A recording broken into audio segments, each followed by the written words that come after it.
어느 자매님이 주일날 목사님한테 찾아왔어요. 목사님, 내가 정말 올해가 넘어가기 전에 이 은밀한 죄를 내가 해결하지 않고는 견딜 수 없습니다. 목사님이 가슴이 철렁해요. 은밀한 죄를 꼭 올 한 해 해결해야 된다는 거예요. 그래서 뭐예요? 이 자매가 인상을 쓰면서, 목사님, 저는 교회에 늘 올 때마다 많은 사람들을 보는데 너무 제가 예뻐가지고요, 이게 부담스러워요. 목사님이 가슴이 철렁 벌떡벌떡 뛰기 시작하는 거예요. 그게 왜요? 너무너무 다른 사람들한테 미안하대요. 그래서 목사님이 그랬대요. 자매님, 이거는 죄가 아니라 오해입니다. 그랬대요. 인생을 살아가면서 우리는 이런 오해를 많이 해요. 내가 아주 큰 교회, 어느 교회 가면 큰 교회, 성가대도 막 100몇십 명씩 아는 교회 있어요. 어떤 사람은 그 교회 다니면 나는 믿음이 큰 사람인 줄 알아요. 죄송합니다. 교회 성장하기 위해서 교회는 사실 400명 넘어가면 목사가 교인들을 몰라요. 제가 그래서 무섭고 두려운 게 우리 교인들을 몰라요. 요새 교인들이, 새로운 사람들이 워낙 많아. 누군지도 몰라요. 진짜 나 이러다 걱정돼요.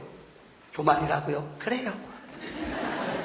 진짜 이 이상 가면은 우리 교회 더 오지 마세요. 진짜 요새 모르는 분이 너무 많아요. 제가 보니까 10분 이상 모르는 분이에요. 너무 많이 오니까는요. 목사님 자랑질이에요. 그래요. 어떤 분은 내가 교회에 오래 다니면 구원받았는 줄 알아요. 착각하지 말아요. 아무리 교회에 오래 다니고 할아버지가 목사님, 장로님이라 할지라도 내가 주님을 만나지 못하면, 체험하지 못하면 우리 믿음은 헛믿음에, 어려움 오면 믿음 다 잊어버려요. 세 번째는, 죄송합니다, 장로님 되시면 믿음이 어느 정도 업그레이드 된 줄 알아요. 권사님 되시면 여러분의 믿음이 이제는 어떤 유혹이 와도 이겨내는 줄 알아요. 택도 없어요. 안수집사님 되시면 이때는 어떤 유혹이 와도 흔들리지 않은 줄 알아요. 아니에요. 직분 맞는다고 여러분의 신앙이 한 차원 올라가는 게 절대 아닙니다. 많은 사람들은 오해하며 살아가요. 짐 콜린즈라는 경영학을 공부하는 사람들은 이분의 책이 기본 책이에요. 굿투 그레이트라는 책이 있습니다. 우리말로 번역됐습니다. 좋은 기업에서 위대한 경영으로라는 책입니다. 좋은 기업은 여러분 회사 직원이 몇백 명이고 이익을 얼마나 많이 남기고 어떻게 많은 보너스를 주느냐, 이게 위대한 기업이 아니에요. 위대한 기업은 민족 속에, 역사 속에 사람들에게 영향력을 끼치고 사람들에게 민족의 기업으로 역사 속에 남는 기업이 돼야지만이 그 기업은 위대한 기업이라는 거예요. 그래서 톨스토이는 이렇게 말했습니다. 자기를 희생하는 것만큼 행복한 일은 없다. 성경의 가르침은, 우리가 지금 대강절을 맞이해서 예수님이 이 땅에 오신 목적을 설명하고 있습니다. 지난주에는 예수님은 잃어버린 자를 찾으러 오셨다고 말씀드렸습니다. 오늘은 대강절 세 번째 주일로, 오늘 예수님이 이 땅에 왜 오셨는가? 예수님이 오신 목적은 섬기러 오셨어요.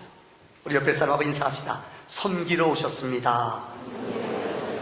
다시요, 시작. 섬기러. 예수님이 이 땅에 오신 목적은 섬기러 오셨습니다.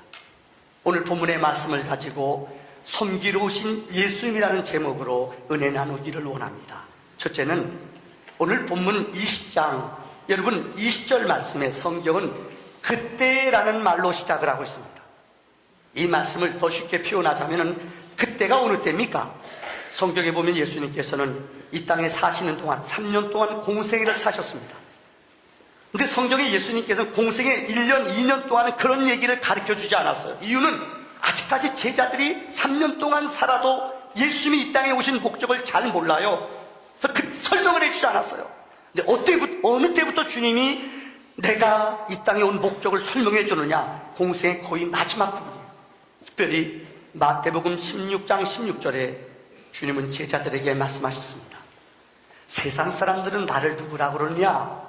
그러니까 뭐라고 그러죠? 모세라고 그럽니다. 엘리야라고 그럽니다. 구약의 선지자라고 말합니다. 그러니까 예수님의 제자들은, 그러면 너희는 나를 그동안 3년 동안 따라다녔는데 너희는 나를 누구라고 생각하느냐? 그랬더니 베드로가 대답했잖아요. 그게 뭐죠? 16장 16절 다 같이 시작. 주는 그리스도시요 하나님의 아들입니다. 그러니까 주님이 너무너무 기분이 좋은 거예요. 3년 동안 가리킨 보람이 있어요. 주님은 그리스도입니다. 살아계신 하나님의 아들입니다. 정답, 이것보다 멋있는 답은 없어요. 성경은 20절부터 16장 이후로 비로소 그 이후로부터 예수님은 내가 이 땅에 와서 고난당하고 십자가에 죽으시고 부활할 것을 이때부터 가르치셨어요. 17장에 보세요. 17장에 보면 두 번째 순환에 대한 예고라는 말씀이 기록되어 있어요. 고난당하고 죽으시고 부활한다는 말씀.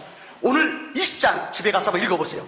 16장부터 17장, 20장 그 타이틀 제목에 나오는 것이 세 번째 죽음에 대한 순환에 대한 예고를 말씀해 줬어요. 이제는 제자들이 어느 정도 믿음을 가졌어요. 이제 어느 정도 믿음이 자라났어요. 이제는 내가 이 땅에 온 것은 죽으러 왔다. 내가 죽어야 너희가 산다. 이렇게 말씀해 줬어요. 이런 심각한 이야기를 가르쳐준 그때에 이렇게 시작해요.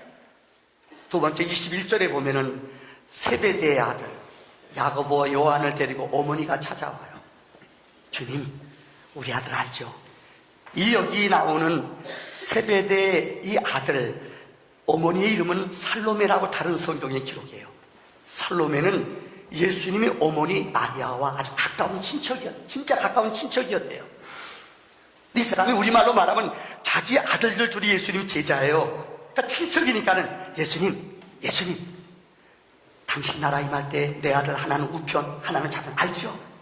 여기서부터 치맛바람에 원저가 나왔다. 내 아들 알죠? 요 자리 주세요. 그랬어요. 얼마나 주님이 안타까울까요?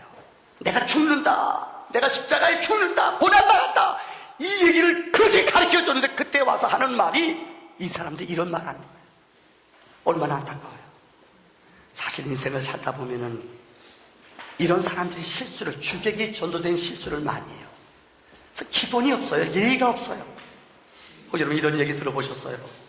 요즘은 우리 지역은, 우리 교회는 아파트 지역이잖아요. 그래서 아파트가 많아요. 그래서 어느 어머니가 롯데마트에 가서 장 보고 와가지고 아들하고 같이 들어가요. 내 어머니는 차에서 물건 산 거 꺼내가지고 가려는데 아들이 책상에 뛰어가요. 왜요? 엘리베이터 가서 잡는 거예요. 딱 누르는 거예요. 그래서 엄마 빨리 와, 빨리. 그런데 옆집에 뒷집에 아줌마들이 5층, 14층인데 10층, 12층 올라가야 돼. 탔는데요, 이 아들이 2분 동안 버티는 거예요. 와, 엄마 빨리 와, 빨리. 엄마가 짐 들고 여유 있게 와요. 그러더니 엄마 엘리베이터 잡느라고 혼나서 빨리 와. 와, 사람들이 뚜껑이 열려요. 우라통 터지는 거예요. 분나는 거예요. 근데 엄마가 어떻게 말하는 줄 알아요? 야, 내가 이런 짓 하지 말라고 그랬잖아. 이렇게 하지 말라고 그랬잖아. 그러니까 사람들이 화난 게 다 풀려요. 내가 이런 짓 하지 말라고 그랬잖아. 이렇게 하지 말라고 그랬잖아. 엘리베이터가 뭐야? 엘리베이터.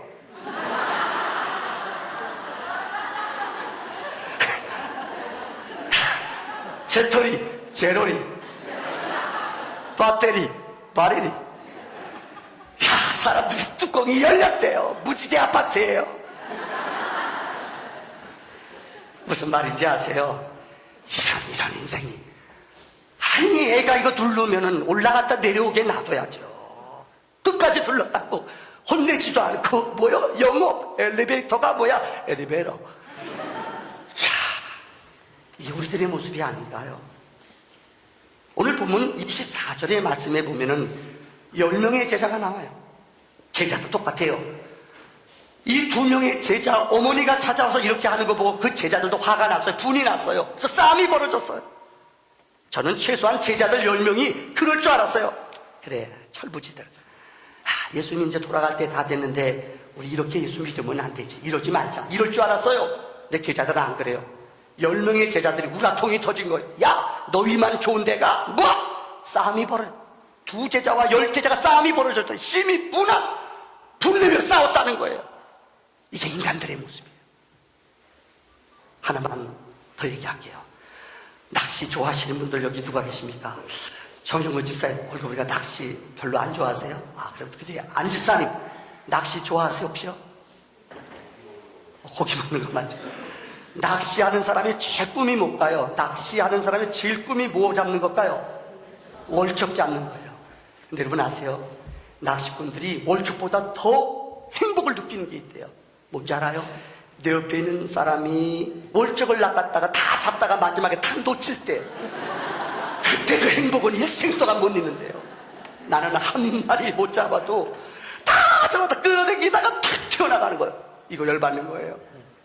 여러분, 그 자기는 고기 한 마리 안 잡아도 행복하대요. 이게 우리들의 모습이에요. 이게 우리들의 죄성이에요.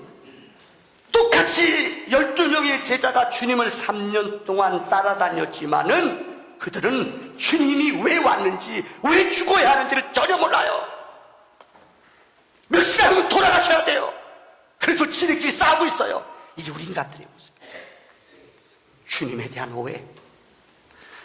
몇 년 전에 인터넷을 달궜던 아주 따끈따끈한 이야기가 있습니다. 미국의 침례교회가 미국은 제일 큰데 어느 서부 침례교회 5,000명이 넘는 대교회에 새로운 목사님이 부임하게 됐습니다. 근데 이 목사님이 부임하는 날 내가 그날 11시 예배에 맞춰 가겠습니다. 장로님한테 전화했어요. 특이하죠? 그날 도착하겠다. 근데 교인들이 기다리는 거예요. 11시에 그 엄청난 큰 교회에. 근데 목사님이 안 나타나요. 이상하다. 무슨 일 있냐?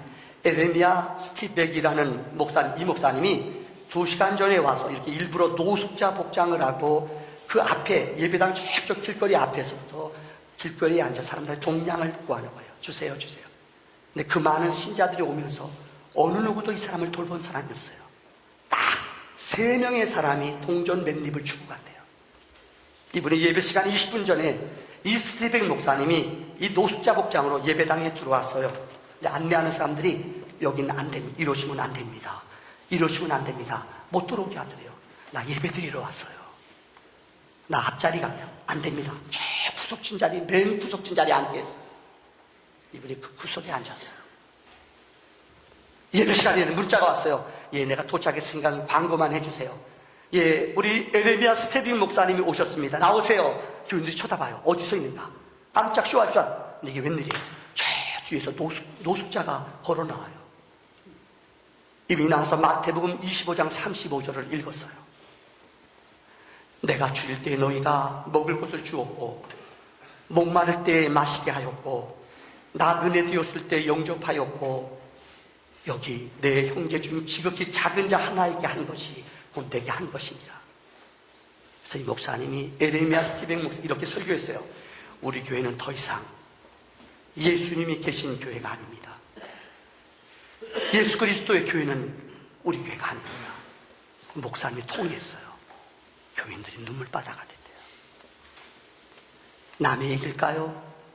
혹시 신앙생활하면서 우리는 벽을 쌓고 우리 신자들만, 우리 교인들만 행복해하고 즐거워하고 할렐루야 할렐루야 이렇게 인사하지는 않았을까요? 주님이 우리에게 오셔서 어떤 말을 하셨을까요? 두 번째, 오늘 본문의 섬김의 은혜라는 말입니다. 필립 얀스라는 아마름 기독교 저술가로서 참 유명한 분입니다. 아주 너무나 주옥과 같은 책을 많이 쓰신 분이 필립 얀스. 이분은 원래 신문기자 출신이에요.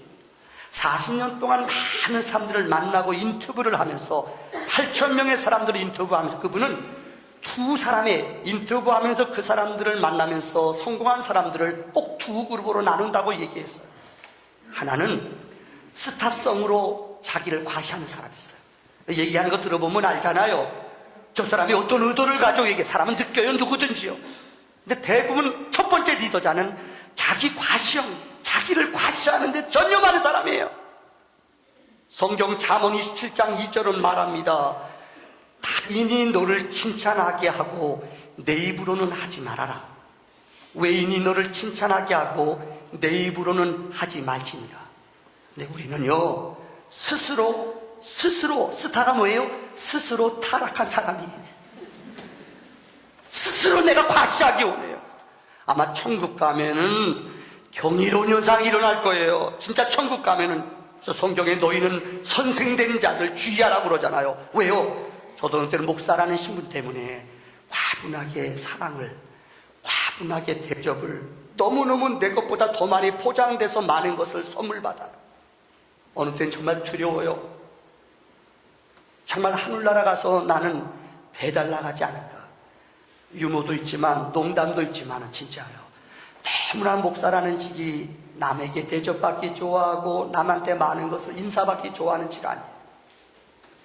문득 이 설교를 준비하면서 주님 앞에 섰을 때 과연 나는 어떤 상급을, 어떤 하나님 앞에 은혜를 받을까? 여러분 기억해 보세요. 요즘 장안의 화제가 되는 슬픈 이야기. 우리나라 모 그룹, 우리나라 손꼽는 그룹입니다. 그분 딸만 그런 짓을 했을까요? 아니에요. 이게 우리 현대인들의, 우리들의 모습이에요.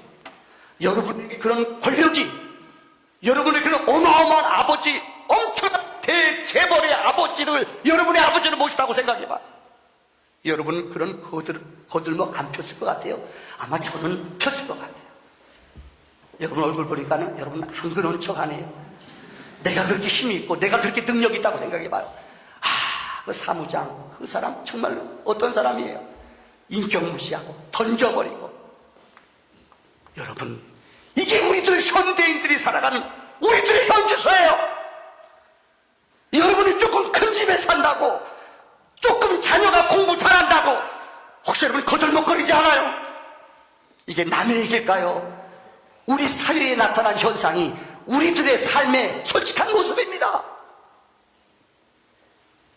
우리는 너무나 내가 가진 것을 내 것인 것처럼 착각해요. 내가 스타인처럼 살아가요. 이것은 섬기보직이 아닙니다. 두 번째 있어요. 이 필리디아시는 두 번째 우리에게 말하기를 서번트 리더십이라고 말해요. 종의 모습으로 섬김으로. 이유는 어느 것도 내 것이 아니에요. 자녀도 하나님이 맡겨주신 거예요. 건강도 하나님이 맡겨주신 거예요. 이 교회요? 내 교회 아니에요. 우리 주님의 교회요. 절대 내 이름이 나타나거나 내가 영광받으면 안 돼요. 이러면 이 교회는 썩어지는 거예요. 오직 교회는 예수만 머리가 돼야 되고 예수의 영광만이 나타나야 되는 줄을 믿습니다. 사랑하는 성도님들, 주님이 이 땅에 오셨어요. 2000년 전에 주님은 우리에게 종의 모습으로 마지막 잡히기 전날 밤에 제자들의 발을 씻기면서 말씀하셨어요. 내가 너희에게 본을 보이니 너희도 발을 씻겨라. 더 내려가라. 이게 주님의 삶이에요. 혹시 여러분들 내비교회터라는 선교회가 있습니다. 저는 사실 내비교회터에서 은혜를 많이 받았습니다. 제가 목회하면서 영적으로 새로운 도전을 받게 된 계기가 내비교회터에서 멘토를 만나 공부하다가 진짜 은혜를 받았습니다. 내비교회터의 창시자는 도슨 도르토먼이라는 사람입니다. 이 사람은 20대까지 세상적으로 마약, 깡패, 주목 쓰는 사람이에요. 근데 감옥소에 갇혀 있는데 어느 믿음의 경관이 경찰서 아저씨가 성경책을 내줬어요. 근데 성경을 읽다가 진짜 주님을 만났어요. 20살 때부터 변화의 삶을 살아요. 그래서 그분은 어떻게 변화받았느냐? 성경을 암송해요. 우리 지금 제자훈련 하는데 이번에 이제 제자훈련 졸업할 때 아마 지금 암송이 많아요. 이건 자랑이 아니에요. 말씀을 자꾸만 암송하고 묵상할 때 내 영이 새로워지고 유혹을 이기고 영적으로 새로워져요, 사람이. 이 도슨 도르토먼이라는 사람이, 특별히 내비게이토는, 내비라는 말이 해군이에요. 은혜 받고 나서 해군들을 만나 그들에게 말씀을, 병사들을 가르쳐줬어요. 그래서 병사들이 거듭나요. 위대한 신자들이 많이 나타났어요. 그래서 내비게이토, 여기서 나온 말이에요. 이분은 내비게이토의 슬로건이 뭔지 알아요? 아는 것보다 행하자라는 거예요. 한 번 이분이 전도하러 나갔는데 그 뉴욕 근처에서 배가 사고가 났어요. 사람들이 빠져 죽어가요. 이분은 수영을 잘했답니다. 그래서 그 뱃속에 뛰어들어가 그 빠져 죽어가는 사람 한 사람을 구하고 또 수영이라 두 번째 사람을 구했어요. 이제 탈진했어요. 그런데 또 들어갔어요. 세 번째 사람을 데려오다가 자기도 탈진해서 죽고 그 사람도 죽었어요.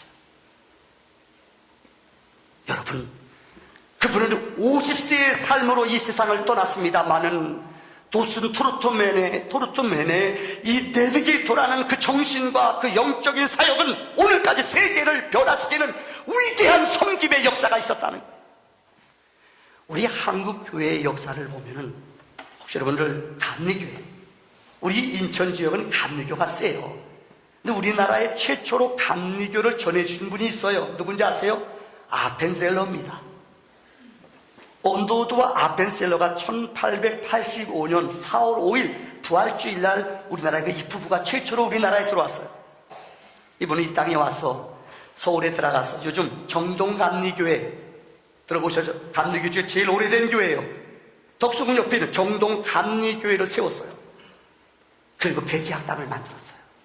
이분이 시간 날 때마다 단기 여행을 떠나요. 그래서 군산에 가서 복음을 전하러 갔어요. 그런데 복음 전하러 간 그날 그 배가 일본 배, 일제시대 일본 배 큰 배와 우리나라 배가 부딪혔어요. 근데 자기 제자들이 그 배에 타고 있던 제자들이 빠져 죽어가요. 이 아펜셀러 선교사님은 그 높은 곳에서 보고 뛰쳐내려가요. 어느 누구도 무서워 안 들어가요. 왜요? 바람이, 파도가 심해요. 근데 뛰어들어가 그 제자들 2명을 구해내고 그분은 죽었어요. 이때 그의 나이는 44살이었어요. 27살 때 우리나라에 왔다가 17년 동안 사역하다가 이분은 세상을 떠났어요. 어떻게 인간적으로 보면 바보지요. 생명은 하나밖에 없는데 왜 44살에 죽어요? 근데 여러분, 교회 역사를 아십니까? 그의 아들 헨리 아펜셀러는 배제학당의 학교장으로 학교를 세우신 분이에요. 아버지의 정신을 이어받아 이 땅에서 배제학당을 세우고 이 땅에서 죽었어요. 그 딸 앨리스 아펜셀러는 아십니까? 이 학당의 학교 교장이에요. 학교를 세웠어요. 그리고 이 땅에서 심장을 묻었어요. 지금도 양아진에 가면은 이 아펜셀러 가족의 묘비가 여기 있습니다. 이 가족들의 묘비예요. 온 가족의 심장을 이 땅에 묻었어요. 여기에 글이 이렇게 써 있습니다. 섬김을 받으려 함이 아니라 도리어 섬기러 왔다. 이 땅에 그 자녀들, 그 아내, 그 자식들이 이 땅에 우리 심장을 묻었어요. 그래서 이 땅에 복음의 은혜가, 복음의 거룩한 기적이 아펜셀러의 순교의 피를 통하여 이 땅에 이루어진 줄 믿습니다. 마지막으로 오늘 본문은 우리에게 섬김의 삶을 설명해 주고 있어요. 바울은 빌립보서 2장 6절로 7절에 그는 근본 하나님과 본체이셨으나 그 동등대의 여김을 취할 것으로 여기지 아니하시고 온전히 자기를 비워 종의 형체를 가지사 사람들과 같이 되셨느니라. 이게 섬김이에요.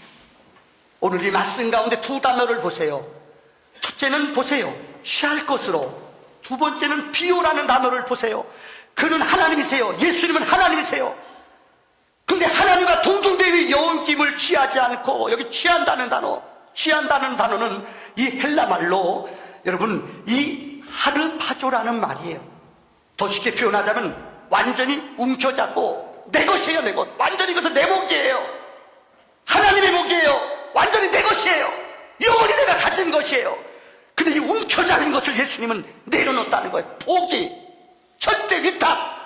내가 가진 내 기득권을, 내 있는 그 영광을 그분은 다 내려놓았다는 거예요. 이게 바로 하르파조라는 말이에요. 둘째는 비오라는 말의 뜻은 겟논이라는 헬라 말이에요. 이 말은 쉬운 말로 말하자면 여기 물이 있어요. 물 아까운데 먹겠습니다. 이것을 완전히 뒤집어 놓은 거예요. 다 쏟는 거예요. 조금도 어느 한 부분도 남기지 않고 다 쏟아내는 것. 이게 겟놀이라는 거예요. 내 인격, 내 체면 어떤 것도 남기지 않아요. 다 쏟아내는 거예요. 이게 겟놀이에요. 예수님은 하나님이십니다. 근데 그분은 하나님과 동등된 자리에 있지 않아요. 자기 기득권을 다 내려놓는 거예요. 특별히 결혼한 부부들 있죠. 신랑 신부들 잘 들어요. 여기 신랑 신부들 잘 들어요. 결혼이 뭔 줄 알아요? 내가 내려놓는 거예요. 신랑 신부 얼굴 보내. 너 내려놔. 간이 분 거야 아직까지. 내 짐이, 내 무거운 것들이 온전히 다 내려질 때에 하나님의 기적이 나타나요. 예수님의 삶이 어땠습니까? 그분은 이 땅에 살아가는 동안 보세요. 그분 주변에는 여인들이, 어린아이들이, 장애자들이, 갈 곳 없는 불행한 사람들이 예수님 주변에 모였어요. 왜요? 그분의 삶은, 그분 자체가 가장 연약한 자, 약한 자, 병든 자, 포로된 자, 눈물 흘리는 자, 이들 곁에 주님은 늘 같이 계셨다는 거예요. 유명한 브라운이라는 신학자가 섬김이라는 저기를 참 설교 준비하다가 참 은혜가 됐어요. 그분은 이렇게 섬김을 정의했어요. 2개 주고 하나 다시 오겠지, 이게 아니고 9개 주고 하나 더 줘야지 하는 생각, 이게 섬김이래요. 이거 얼마나 어려워요. 섬김은 내가 주고 더 주고 싶어서 견딜 수 없는 게 섬김이라는 거예요. 제가 어느 책에서 읽은 간증 하나 설명하고 마치겠습니다. 경상북도에서 어느 교회가, 그 교회는 교인들 가운데 여자분들이 참 고마워요. 올 한 해도 너무너무 제가 참 감사하고 고마운 것이, 주방에서 열악한 환경 어려운데도 우리 여전도연들이 돌아가면서 구역별로 식사봉사를 열심히 하세요. 오늘은 보니까는 죄송한데 나이 드신 어른들이세요. 이런 훨씬 넘으신 어른들, 오늘 아침에 가 기도해 주면서 얼마나 내 가슴이 찡한지 몰라요. 그 나이 드신 분 몇 달 동안 병원에 입원했다 오셨는데 오늘 주방에 가서 우리 전 권사님이 열심히 일해요. 진짜 우리 김 권사님도 몸 불편해요. 못 음식해요. 아마 집에서 그렇게 일 안 할 거예요. 근데 우리 교인들을 위해서 식사를 열심히 준비해요. 근데 그 교회는 별명이, 그 교회는 습관이 남자들이 설거지를 해줘요. 나 이거 남자들이 은혜 받았으면 좋겠어요. 남자들이, 그 교회는 꼭 식사는 준비하는, 설거지는 남자들이 와서 다 해줘요. 네, 여러분 물어볼게요. 남자들이 아무리 설거지를 잘해봤자 여자만큼 할까요? 못할까요? 못해요. 다시 해야 돼요. 그냥 도와주는 게 아니라 진대요. 그렇죠? 근데 열심히 하잖아요. 근데 그 교회에 박장로님이란 분이 있어요. 제일 젊은 장로님인데 이분은 별명이 설거지 장로님, 박설거지 장로님. 이름이 희한하잖아요. 왜 박설거지 장로님? 제목이 박설거지 장로님이에요. 왜 그러냐? 이분이 고등학교 시절에, 자기가 고등학교 때 소풍을 갔대요. 요즘은 그런 게 없대요. 우리 선생님들 계시 물어봤더니, 옛날에는 학교 소풍 가면은 어머니들이, 반장 엄마나 이런 사람들이 애들 뭡니까? 이 음료수라든가 아니면 맛있는 빵 같은 거 사다가 숫자만큼 보내요. 요즘은 그런 거 옛날에 있었어요. 진짜 옛날에 그런 거 있었어요? 없었어요? 있었대요. 예. 요즘은 있어요? 없어요? 택도 없대요. 요새는 안 한대요. 그런데 이 아이가 고등학교 시절에 소풍을 갔는데 반장 엄마가 와가지고 나한테, 야, 너 몇 반이에요? 예, 몇 반이에요? 이거 선생님 갖다 드려. 토스트 60개. 59명인데 선생님까지 딱 하나 더 가져오면 덧나나? 60개 딱 갖고 왔어요. 근데 그 토스트에다가 뭘 넣느냐? 계란, 후라이. 들어보셨어요? 후라이를 다 넣어가지고 60개를 갖고 온 거예요. 근데 얘가 학생 때 얼마나 먹고 싶어요. 저도 그럴 것 같아요. 아무도 안 보니까요. 그 60개 중에 하나를 꺼내가지고 계란 후라이만 탁 먹었어요. 선생님이 갖다 줬어요. 선생님이, 야, 점심시간에 반장 어머니가 갖고 왔다. 야, 근데 가져라. 하나씩 다 나눠주는데, 자기 거 딱 잡았는데, 자기 거 먹으려는데 후라이가 없더래요. 너무 놀랐대요. 그때 자기가 전율이 왔대요. 와, 아니 자기가 그 하나 먹었는데 그게 왜 내 거예요? 너무너무 소름이 끼치게 놀랐대요. 그때 이 어린아이가 하나님이 시퍼렇게 살아계시구나. 이야, 하나님이 진짜 살아계시구나. 이걸 느꼈대요. 그 다음부터 자기가요, 어떤 일을 하든지 누가 보건 안 보건 하나님 보시는 걸 믿어요. 그래서 설거지하는 것도 대충이 아니에요. 이게 아니에요. 이거예요, 이거요. 해봤어야지 알지요. 여러분, 저는 그 글을 보면서 맞다, 이게 바로 섬기입니다. 이번 성탄절에 우리 교회에, 우리 가정에 이런 거룩한 섬김의 기적이 넘쳐나기를 주의 이름으로 축원합니다. 기도합시다.